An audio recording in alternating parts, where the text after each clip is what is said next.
चलो बुलावा आया है।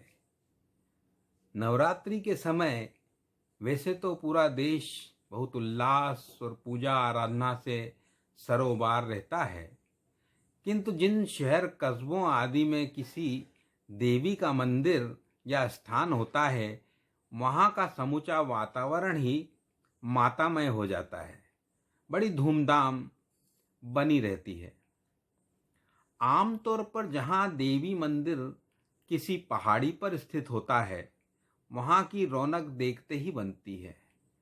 जतरा, मेले आदि भी इन दिनों खूब सजते हैं और लोग त्योहारों और पर्वों का खूब आनंद उठाते हैं। अब मेरे गृहनगर देवास की भी यही विशेषता रही है। बचपन में ही सुनते रहे कि सांस्कृतिक नगरी का नाम देवास भी देवताओं के वास की वजह से ही पड़ा है। लगभग 300 फुट ऊंची पहाड़ी पर देवी चामुंडा और देवी तुलजा भवानी के मंदिर स्थित होने से इस पहाड़ी को माता जी की टेकरी भी कहते हैं। बाद में ब्रिटिश इतिहासकार E.M. फॉस्टर ने अपनी पुस्तक हिल ऑफ देवी में भी देवास का उल्लेख किया है। शहर के स्त्री, पुरुष, युवा सभी नित्य ही 12 महीने सुबह शाम इस पहाड़ी पर भ्रमण के लिए जाते हैं। बचपन में परिवार के बड़े बूढ़ों बच्चों को सुबह शाम की सैर के लिए टेकरी पर नियमित जाने को कहते थे। खासतौर से टेकरी पर जाना दैनिक वर्जिश का प्रमुख हिस्सा हुआ करता था। देवास टेकरी पर जाने के उस वक्त 2 रास्ते हुआ करते थे। एक खड़ी रपट थी जो पश्चिम क्षेत्र के रेलवे स्टेशन की ओर से ऊपर जाती थी। इसी के मोहक मुहाने पर आज भी शास्त्रीय गायक पद्म विभूषण पंडित कुमार गंधर्व जी का निवास भानुकुल स्थित है। दूसरा रास्ता सीढ़ियों का था जो काले पत्थरों से निर्मित था। बीच में कुछ जगह कच्ची रपट भी हुआ करती थी। कुछ अन्य रोमांचक पैदल रास्ते बच्चों और युवाओं ने खोज निकाले थे। इन रास्तों से होकर पहाड़ी के ऊपर तक पहुंचने को खड़े पहाड़ चढ़ना बोला जाता था। पेरेंट्स बच्चों को अक्सर हिदायत देते थे कि जाओ मगर खड़े पहाड़ मत चढ़ना। हम लोग हामी जरूर भरते थे कि नहीं चढ़ेंगे, किंतु करते इसके ठीक विपरीत टेकरी पर खड़े पहाड़ चढ़ने का जोखिम उठाया करते थे। सीढ़ियों वाले रास्ते से जाने का भी अपना अलग रोमांच था। एक तो वह हमारे मोहल्ले से बहुत नजदीक था। दौड़ते दौड़ते टेकरी की सीढ़ियों वाले रास्ते पर पहुंच जाते थे। सीढ़ियों को भी दौड़ते हुए चढ़ जाया करते। सीढ़ियों की गिनती करते। अब तो याद नहीं रही उस वक्त की सीढ़ियों की संख्या। बीच में कच्ची रपट भी हुआ करती थी। इसी के किनारे एक जगह पत्थर गिरा करते थे। यहाँ की कच्ची चट्टान की खास विशेषता यह थी कि इसकी बजरी को जब पानी भरे पात्र में डालते तो उसमें से सनसनाहट की आवाज निकलती और हवा के बुलबुले निकलते थे। बहुत मजा आता था ऐसा करते हुए। इसी जगह गिरे हुए पत्थरों को जोड़कर घरनुमा कुछ बनाया भी करते थे। मान्यता थी कि माताजी उनके सपनों के आशियाने का सपना जरूर पूरा करेंगी यदि पत्थरों को जोड़कर वहां छोटा सा घर बनाते हैं। देवास पहाड़ी की चट्टानों में कई जगह सफेद चमकती रंगोली सी दिखाई देती है। यह संभवतः अभ्रक खनिज है, कुछ लोग रंगोली पत्थर भी कहते हैं। सीढ़ियां चढ़ने के बाद पूरी टेकरी पर परिक्रमा मार्ग है, जिस पर चलते हुए पुराने शहर और नए देवास का नजारा किया जा सकता है। पैदल सीढ़ियां देवी चामुंडा यानी छोटी माता और जीप आदि वाला रपट मार्ग देवी तुलजा भवानी यानी बड़ी माता के चरणों तक पहुंचता है। अब कुछ दिलचस्प बातें याद आती हैं।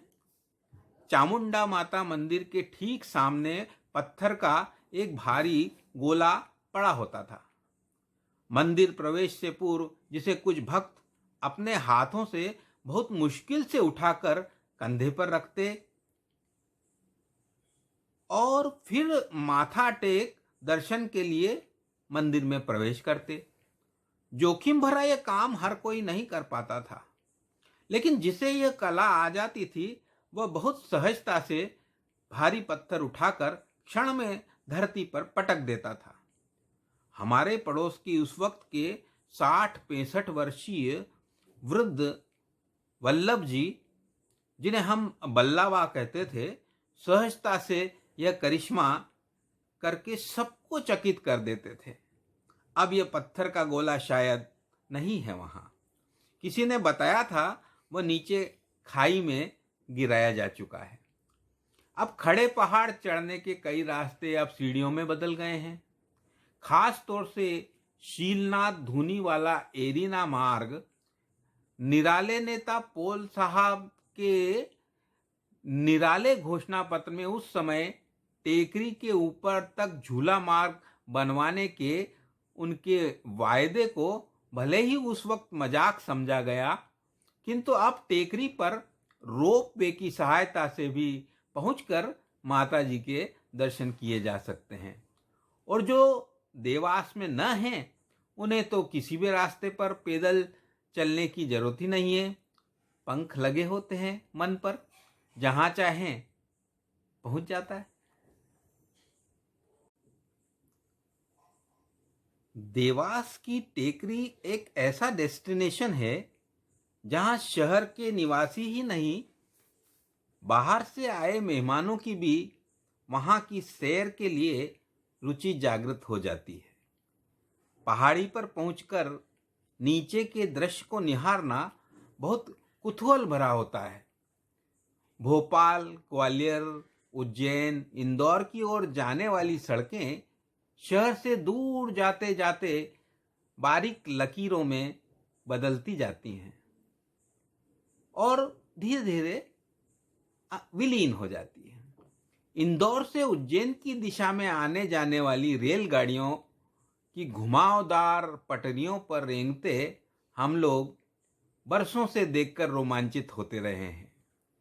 सबसे ऊंचे पीपल के पेड़ से बचपन के पुराने मोहल्ले को पहचान कर हम लोग उंगली के इशारे से मेहमानों को बताकर अद्भुत खुशी आज भी महसूस करते हैं। मीठा तालाब और छतरी बाग के सुंदर दृश्य मन को मोह लेते हैं। टेकरी पर 7 जलकुंड और कुछ में सुंदर मछलियों की अठखेलियां, दमदमे यानी हिल टॉप पर खड़ा विजय स्तंभ, सूखी हुई दूध तलाई और उसके सूख जाने की किंवदंती, क्या कुछ याद नहीं आ रहा आज। जन्माष्टमी पर टेकरी स्थित राजकीय तोप घर से तोप का बाहर निकल कर आना और 21 तोपों की भगवान को सलामी। अब तो इस तोपखाने के नजदीक खूबसूरत और शांत जैन मंदिर का नवनिर्माण हो गया है। पुराने शहर के दूसरी तरफ वाले दृश्य में bank note press, police parade ground, सबसे पुरानी फैक्ट्री गाजरा गियर्स और स्टील ट्यूब्स आदि दिखाई देते हैं। एरिना जिसमें कई कुश्तियां लड़ी गई, ओह क्या क्या याद करें। चामुंडा माता की प्रतिमा में अलग अलग रूप नजर आने की दंत कथाएं भी खूब प्रचलित रही हैं। हमें भी लगता था जैसे प्रतिमा में सुबह किसी बच्चे की मासूमियत, दोपहर में किसी युवती सा उत्साह और शाम की प्रौढ़ता का गांभीर्य दमकने लगता है। देवी की हमारी समझ का बाद में कुछ विस्तार हुआ। स्त्री के वे भिन्न स्वरूप हमें अन्यत्र भी दिखाई देने लगा जैसे वह प्रतिमा तो सर्वव्यापी है, कई जगह अलग अलग स्वरूपों में दिखाई देने लगती है। एक कविता मैं सुनाता हूं जो कुछ वर्ष पूर्व लिखी थी। शीर्षक है देवी मंदिर में। श्रीमान जी, आप बहुत भाग्यशाली हैं जो पधारे हैं माता मंदिर। श्रीमान जी, आप बहुत भाग्यशाली हैं जो पधारे हैं माता मंदिर। सुबह बच्ची, दोपहर युवती, शाम को औरत का रूप धरती है चमत्कारी प्रतिमा। धन्यवाद पंडित जी, धन्यवाद पंडित जी। सच तो यह है कि फूल पत्तों, धरती आकाश हर जगह दिख जाता है अक्सर देवी का यह अद्भुत रूप मुझे। एक देवी चहक उठती है सुबह सुबह, थकान को हर लेती है दूसरी। एक का नेह भरा हाथ विश्वास से भर देता है हर शाम। क्षमा करें, क्षमा करें, भीतर नगाड़े सा कुछ बजने लगा है। मुझे घर लौटना चाहिए अब। क्षमा करें, भीतर नगाड़े सा कुछ बजने लगा है। मुझे अब घर लौटना चाहिए। धन्यवाद।